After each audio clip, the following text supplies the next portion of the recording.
escola do mundo, onde eu posso ensinar e aprender. A palavra da sabedoria é a nossa EBD. Deus é o nosso diretor, o Espírito Santo, nosso professor. A Bíblia é a cartilha que ensina o caminho, a verdade e a vida. Deus é o nosso diretor, o Espírito Santo, nosso professor. A Bíblia é a cartilha que ensina o caminho, a verdade e a vida. Olá, meu pessoal querido, como vocês estão? Espero que realmente muito bem, apesar de toda essa pandemia. Nós que confiamos no Senhor, sabemos que apesar da saudade imensa, gigantesca que a gente está um do outro, nós sabemos que Ele está trabalhando cada detalhe desse processo e que no final vai dar tudo certo e nós vamos nos encontrar de novo, não é verdade? Então tá bom. Olha, para quem não me conhece, para quem está aqui pela primeira vez assistindo um vídeo da nossa igreja, eu vou me apresentar. Meu nome é Ludmila e eu sou professora dos Júnior Teens da Igreja Presbiteriana de Jaú. E hoje nós estamos terminando a nossa primeira revista, que aconteceu inteirinha online e foi uma vitória, pessoal, porque não foi fácil, viu? Todo mundo teve que se adaptar, todo mundo teve que aprender a mexer com toda essa tecnologia, mas nós já estamos aqui terminando a nossa revista. Ruim, tá longe? Muito ruim. Mas por outro lado, eu notei coisas muito legais acontecendo. Uma delas foi essa disposição que vocês tiveram de, em vez de se acomodar, não tem igreja, tudo bem, não vou assistir aula de escola dominical. Imagina! Tem uma boa turma, uma turma enorme que assistiu todas as aulas, que acompanhou tintim por tintim, tudo, correu atrás, buscou a palavra de Deus, buscou aumentar a fé. Então, para vocês, meus parabéns. Eu estou muito orgulhosa dessa classe. Agora, nós vamos fazer o que sempre fazemos antes de começar a nossa aula. Bom, nós vamos falar do nosso querido Deus. Então, nós precisamos que Ele esteja aqui, bem pertinho da gente, para a gente aprender, para a gente gravar essa lição, para a gente trazer para a vida prática e poder levá-la para a nossa vida toda. É esse o objetivo. Então vamos lá? Senhor Deus, nosso Pai, te agradecemos pelo privilégio de estar aqui para ouvir a Tua palavra e aprender mais de Ti. Nós sabemos que se o Senhor não estiver conosco, isso será apenas um estudo como outro qualquer. Mas, se o Senhor nos abençoar com a Tua presença, ó Deus, nós teremos as nossas vidas completamente transformadas. Depois desta lição, jamais seremos os mesmos. É isso que nós queremos, Senhor. Em nome de Jesus. Amém. Então, vamos lá. Bom, pessoal, então como eu disse, essa é a última lição da revista, é a lição de número 13, o título dela é Senhor, sonda-me. O que é sondar? Examinar profundamente. Eu estou pedindo para Deus me examinar profundamente, porque lá dentro tem coisas que nem eu mesma sei, mas Ele sabe. Então, esta lição é uma sequência. A minha hoje é a terceira parte. Lição 11 foi a primeira parte, tia Gláucia que deu. Lição 12, segunda parte, tia Silvia que deu. E hoje, a lição 13 é a terceira parte e última do Salmo 139. Então, eu vou pedir que você abra a sua Bíblia. Lembra do que a tia Gláucia ensinou? Falou em Salmos, pensou na metade da Bíblia. Parte lá na metade, abre você caiu no livro de Salmos. Vá no número 139 e você está na nossa lição. Aliás, gente, tô sempre assim procurando que vocês possam ficar guardando mais informações. Quem pode me dizer quantos capítulos tem o livro de Salmos? Já que a gente está estudando esse livro, né? Quantos capítulos? Se você disse 150, parabéns! Você é um excelente aluno. Continue assim. Então, vamos lá. Salmo 139. Antes de tudo, é importante que você saiba que este salmo foi escrito por Davi. E que o Salmo 139 é considerado por muitos estudiosos como a coroa dos Salmos, a pérola preciosa dos Salmos. Mas por que será? Se nós temos 150 salmos, o que é que esse tem de tão diferente? Se você fez as aulas 11 e 12, você sabe por que ele é diferente. Mas se você não fez, eu estou aqui para isso, para recapitular um pouquinho para você. Então vamos lá. Primeiro sobre a estrutura do salmo. Este salmo tem 24 versículos. 24 versículos. Se eu dividir em 4 grupos, eu terei 6 versículos em cada grupo. Dá certinho, gente. Muito bem. Vamos então agora falar dos 3 primeiros grupos, ou seja, até o versículo 18. Nesses 3 primeiros grupos, Davi deixa evidente que ele está falando dos 3 atributos de Deus. Que atributos são esses? Onisciência, onipresença e onipotência. Ai, tia Ludmila, um pouco difícil isso, né? Então vamos lá, volta um pouquinho o filme. Você já ouviu falar que Deus é soberano? Puxa, fiquei na mesma, tia Ludmila, o que é soberano? É fácil. Deus domina sobre tudo. Nada foge do olhar de Deus e da administração de Deus. Lembra? Nenhuma folha de árvore cai sem que Deus permita. Nenhum passarinho cai sem Deus permitir. Então ele sabe tudo o que acontece e nada foge do controle dele. Isto é soberania. E o que o torna soberano são essas 3 características dele, que é a onisciência. Vamos definir. Deus sabe todas as coisas, ele está ciente de todas as coisas. Onisciência. Onipresença. Ninguém pode fugir da presença de Deus. Ele me acompanha por onde eu for e ele pode estar em todos os lugares ao mesmo tempo.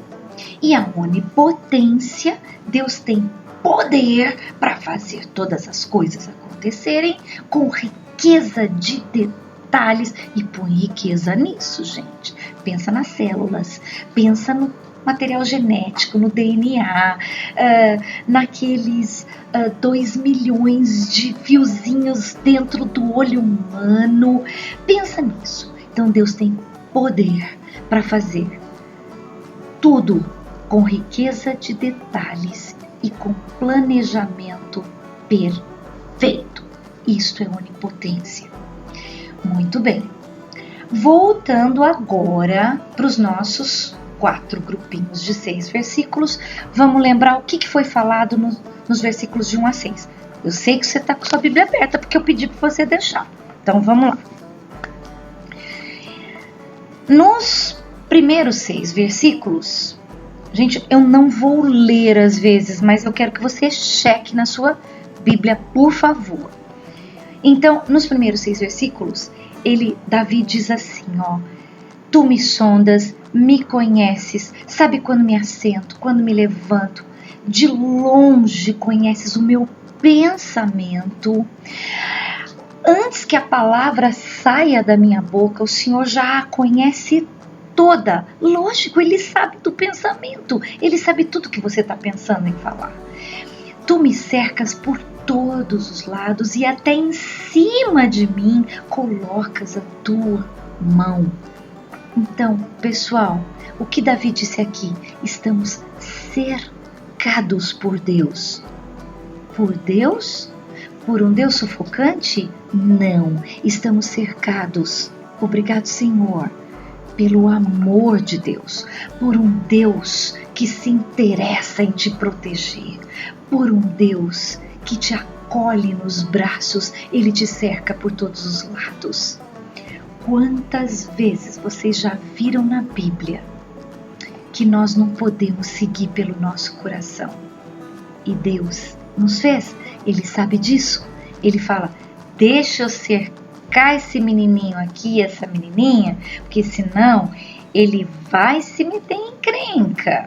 Ele sabe, nosso coração é enganoso, nosso coração faz a gente acreditar que tudo que a gente quer tá certo, vai dar certo, e não é nada disso, gente. Muitas vezes nosso coração nos leva para caminhos muito distantes do Senhor. E distantes do Senhor. Ah, meu amor, aí vem tristeza e dor. E Deus não quer isso. Por isso Ele te cerca por todos os lados. Não é isso? Mas entenda um detalhe super importante neste salmo. Davi não estava reclamando do fato de Deus o cercar por todos os lados. Pelo contrário, ele estava maravilhado. Ele estava feliz em perceber isso. Por quê? Porque isso demonstrava o amor de Deus por ele, o interesse de Deus por ele e por você. Então, eu quero dizer uma coisa para você, meu aluno querido, cuidado.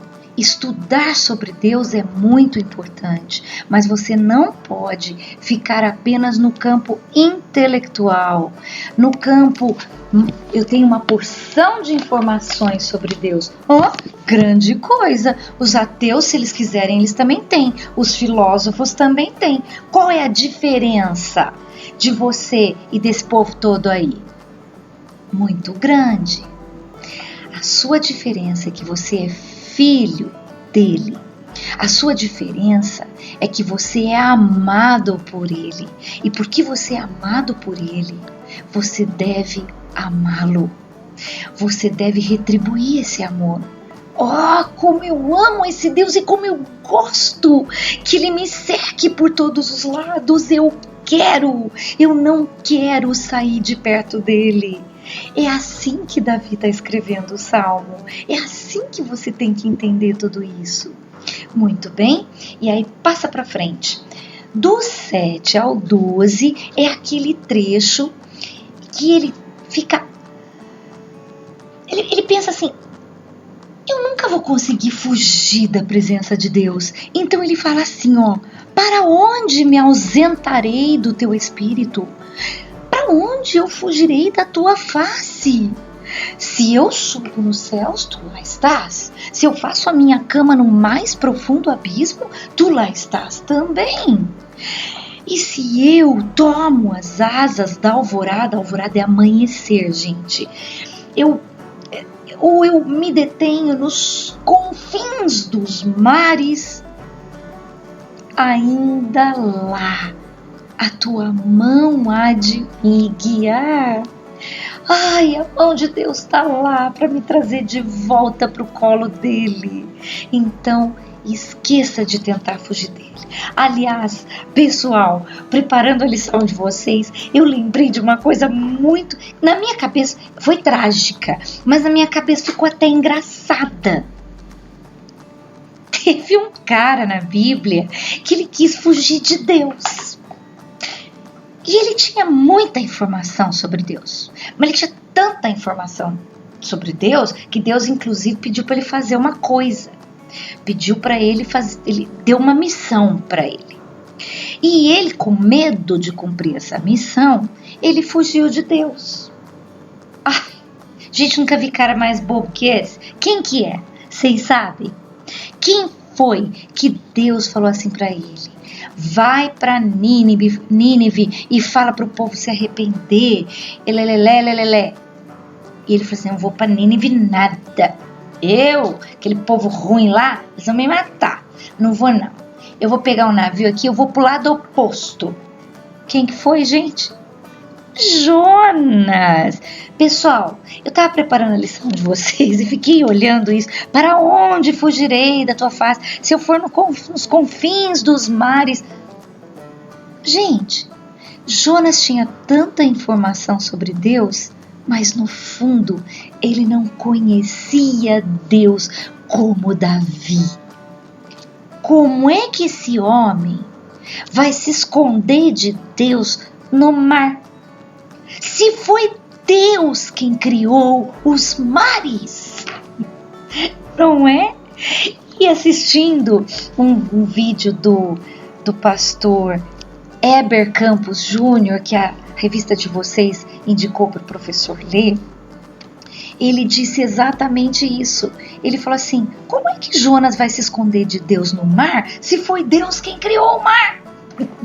Eu nunca vi um cara mais bobo que esse. Mas você sabe o que eu percebi? Foi mais engraçado ainda. O que Deus fez com ele? Jogaram ele no mar. Deus fez o peixe engolir o Jonas. Não foi? Pegou o fujão, engoliu o fujão. E depois de engolir, Deus deixou ele lá de castigo dentro da barriga do peixe. Não foi? Até que ele se arrependeu.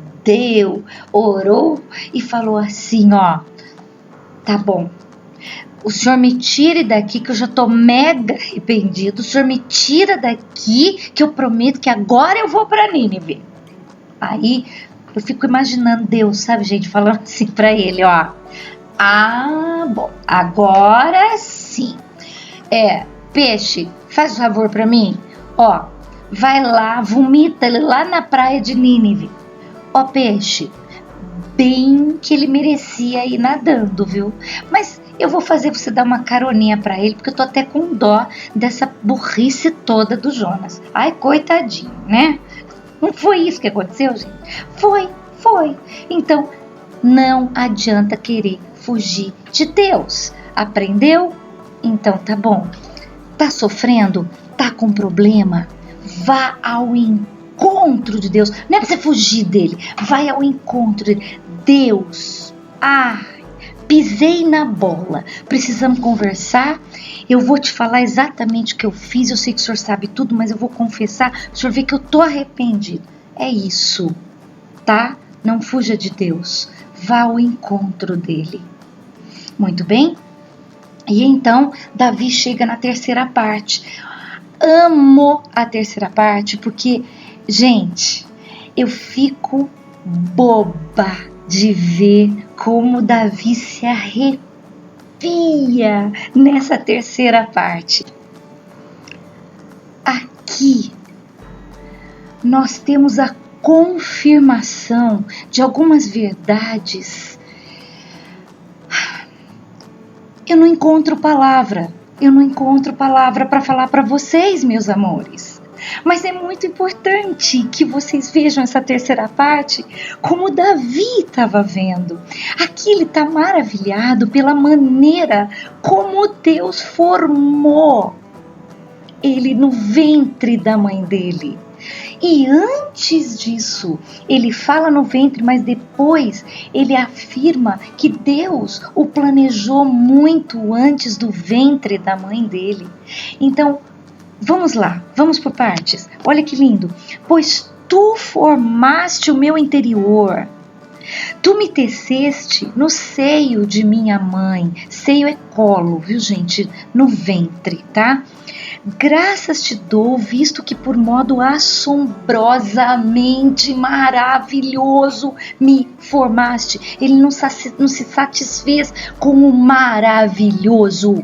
Ele colocou uma palavra antes. Ele disse, pelo modo assombrosamente maravilhoso como me formaste. As tuas obras são admiráveis e a minha alma o sabe muito bem.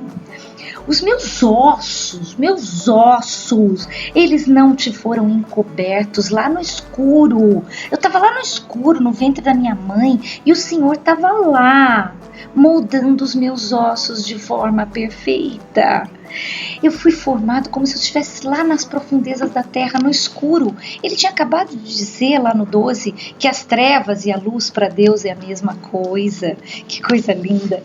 Aí olha agora, no 16, ele falando de uma forma... Você não enxerga um Deus amoroso olhando para você? Olha como ele fala, olha.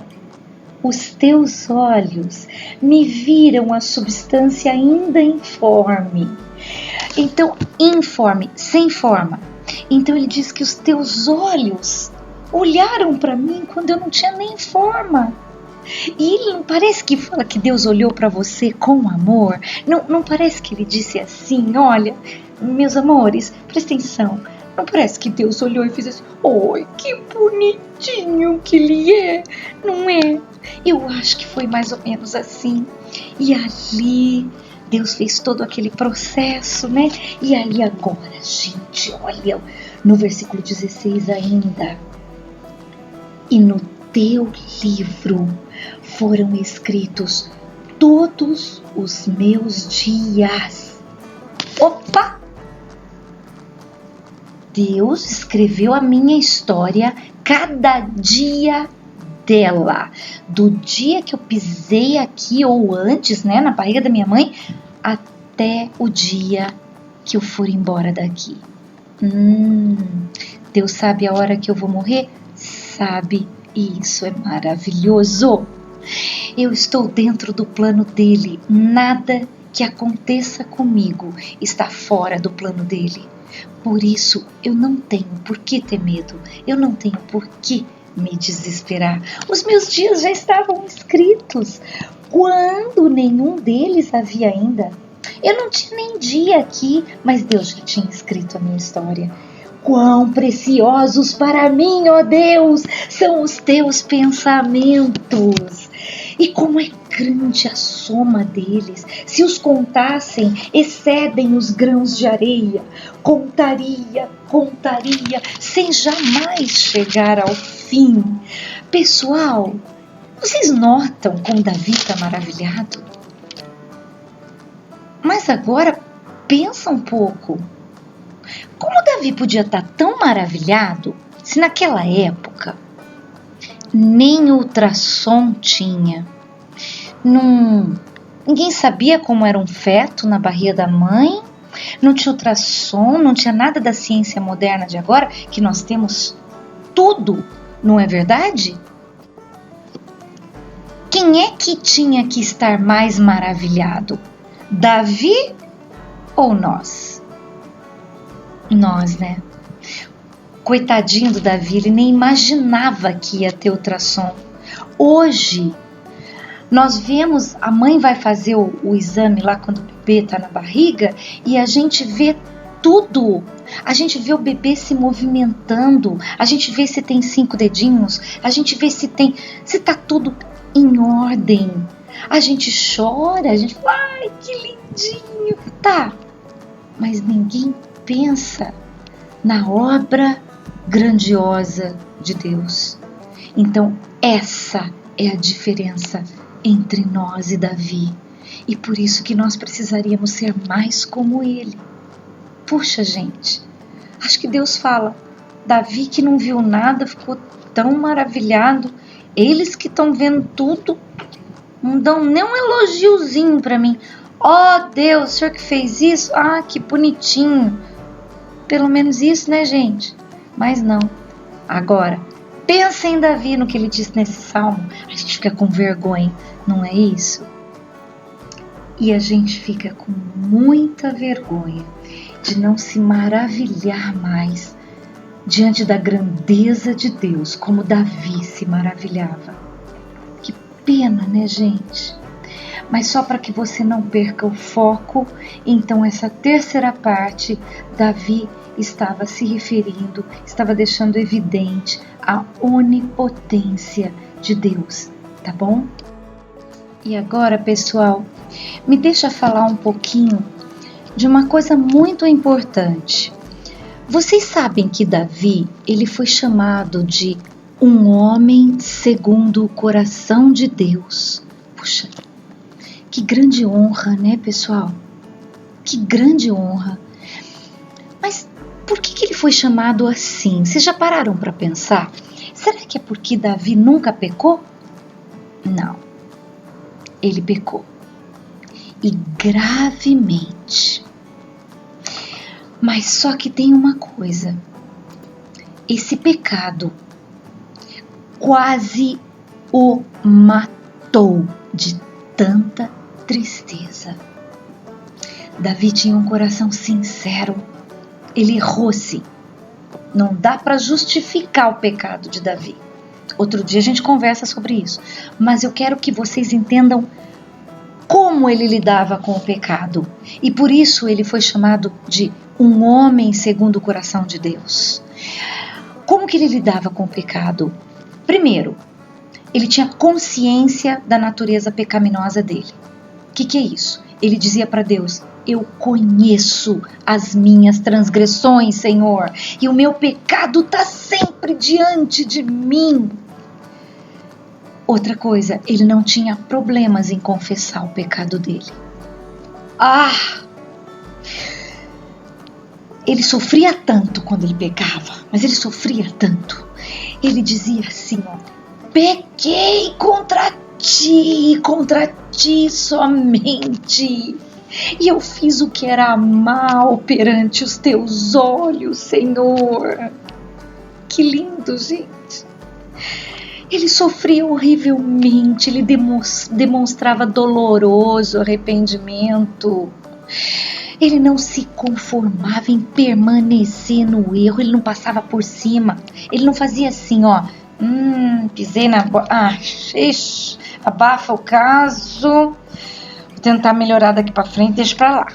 Não, ele não se conformava em permanecer no erro. Ele dizia para Deus: lava-me completamente da minha iniquidade e purifica-me do meu pecado. Limpa, Senhor, limpa. Era isso que ele queria falar. E aí o mais importante, meus amores, como eu amo vocês, eu sei que vocês querem ser assim. Ele queria mudar. Ele queria buscar o coração de Deus, custasse o que custasse. Porque para ele, a amizade de Deus era mais importante do que o ar que ele respirava. Sabe o que ele dizia? Por favor, não me repulses da tua presença, nem retires de mim o teu espírito. Ele tinha medo de ficar sem Deus. É assim que você se sente quando você peca? Eu tenho que perguntar isso para mim também. E finalmente, meus amores, nós chegamos na última parte, que é dos versículos 19 ao 24. E agora tem uma coisa assim meio engraçada. Não. Falando sério, acho que nem podemos dizer que é engraçada, né? Mas vamos lá. Olha, o 19, 20, 21, 22, de verdade, aquele pastor que eu falei para vocês, o Paulo Eber Campos Jr., aquele pastor, ele disse assim, olha, que às vezes dá vontade de pegar a Bíblia assim, rasgar ou passar um corretor, enfim, eliminar do 19 ao 22, porque vocês vão se assustar agora. De repente Davi surta. Esse Davi que está fazendo a gente chorar, que está mostrando aquela imagem de homem que louva ao Senhor, homem equilibrado, de repente parece que ele surta. Vamos entender o que a tia Ludmila está falando, porque é verdade, eu estudei, então, olha só, ele estava admirando Deus, de repente ele faz assim, 19, gente, olha aí, tomara, ó Deus, desses cabo do perverso, desce cabo, quer dizer, elimina ele da terra, Apartai-vos, pois, de mim, homens de sangue. Eles se rebelam insidiosamente contra ti, e como teus inimigos falam malícia, falam coisas ruins do Senhor. Eles falam coisas absurdas do Senhor. Por que o Senhor não acaba com eles? Aí ele fala: eu não aborreço eu, Senhor, os que te aborrecem. Tipo assim, Senhor, eu não tenho raiva de quem tem raiva de ti? Eu não abomino os que contra ti se levantam? Pois eu aborreço-os com ódio consumado. Para mim, são inimigos de fato. Opa, o que aconteceu? Gente, espera um pouquinho. Ei, cadê o Davi do resto do salmo? Davi, onde você tá? Davi, o que aconteceu? Você surtou aqui. Ficou feia essa parte do salmo. Não deu certo. Mas tem uma coisa errada nesse salmo. Então vamos entender. Gente, em primeiro lugar, eu falei para vocês que Davi, ele era meio explosivo, ele era meio sanguíneo. Não esqueça que ele era um grande guerreiro. Mas ele era coração. Davi era coração. Então, ele tá aqui muito bravo.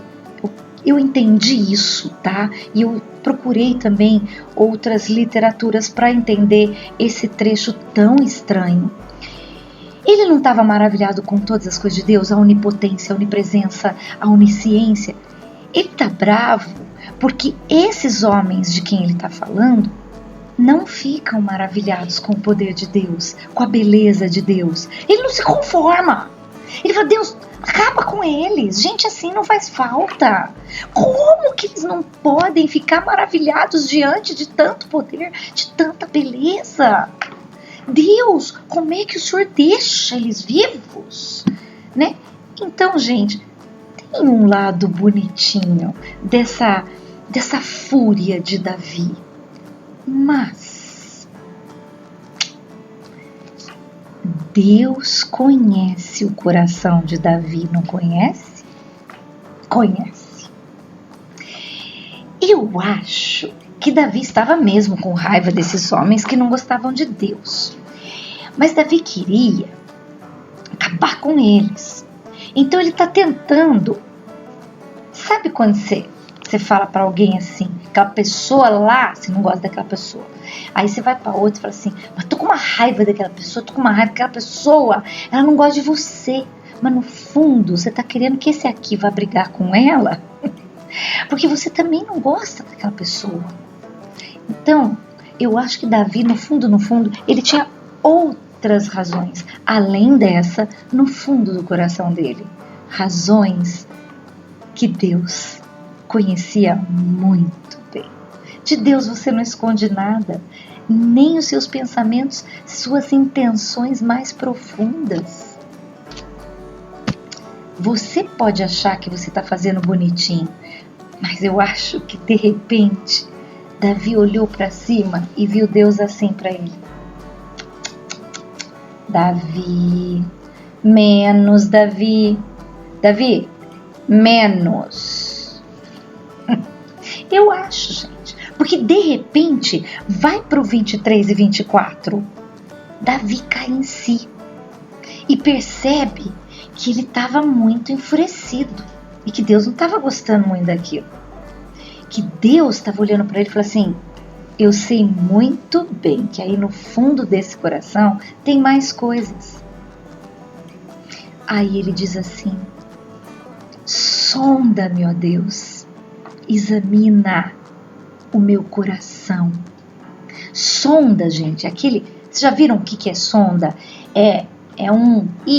eu não sou da área médica, né? Mas é um caninho, uma borrachinha, que às vezes o médico coloca dentro de um órgão da gente para ir até lá dentro do corpo, às vezes com uma câmerazinha, para examinar aonde a olho nu você não pode ver. Então, quando Davi fala sonda-me, ele quis dizer examina lá no fundo exatamente aquilo que nem eu consigo enxergar em mim. Eu preciso do Senhor, porque o Senhor conhece as minhas intenções. E eu quero, Senhor, eu quero estar bem diante de Ti. Então Ele fala: sonda-me, ó Deus, e conhece o meu coração.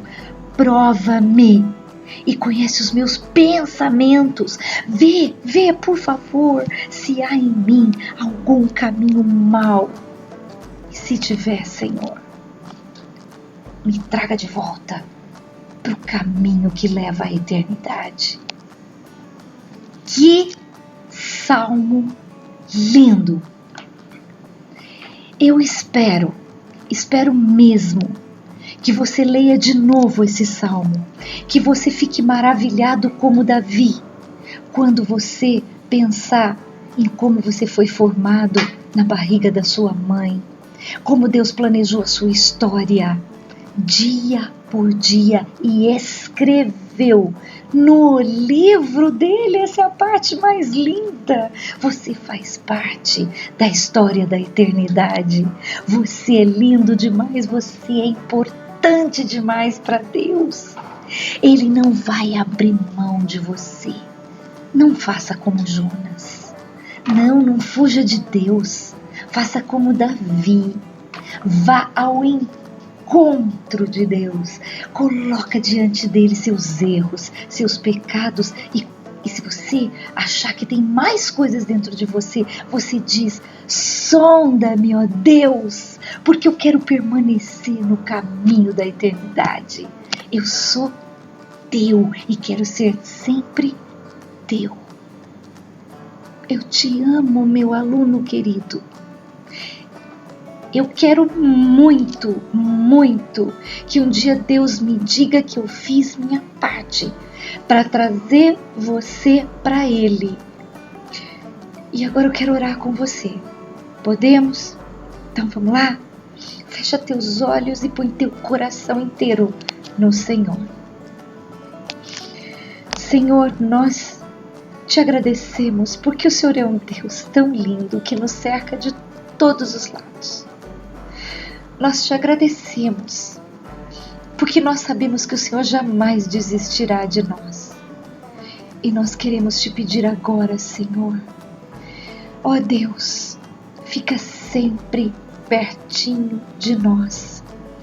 Renova, Senhor, renova o nosso coração todos os dias. Põe nele um desejo gigantesco de te servir e de te amar. Em nome de Jesus. Amém.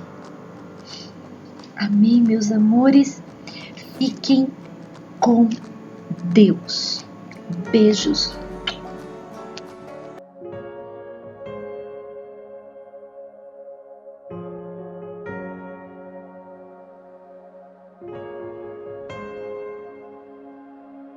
Pra onde eu irei?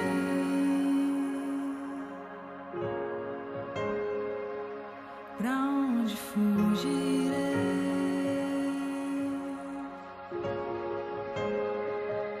Pra onde eu irei?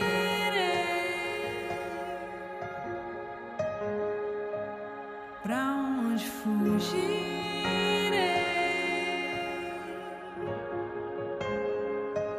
Se subir lá no céu estás, se eu voar pelo mundo estás, se eu caminhar no escuro, tu lá estás também.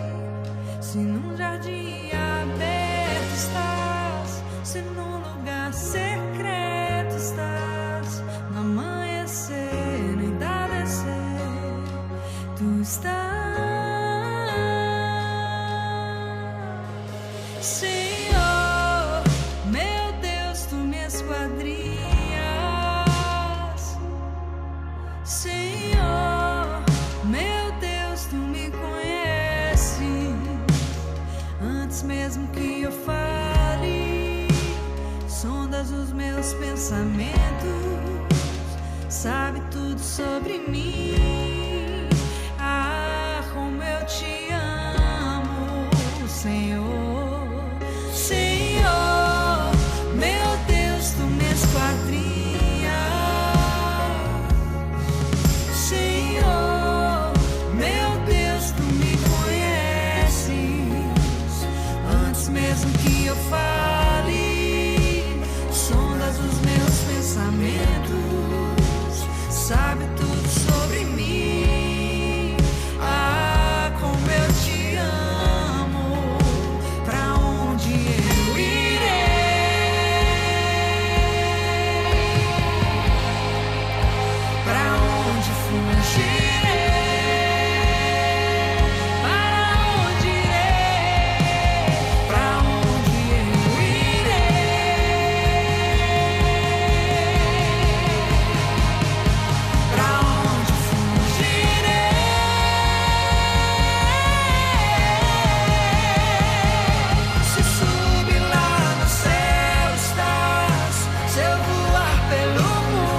do escuro, tu lá estás também. Se no jardim aberto estás, se no lugar secreto estás, no amanhecer, no entardecer, tu estás.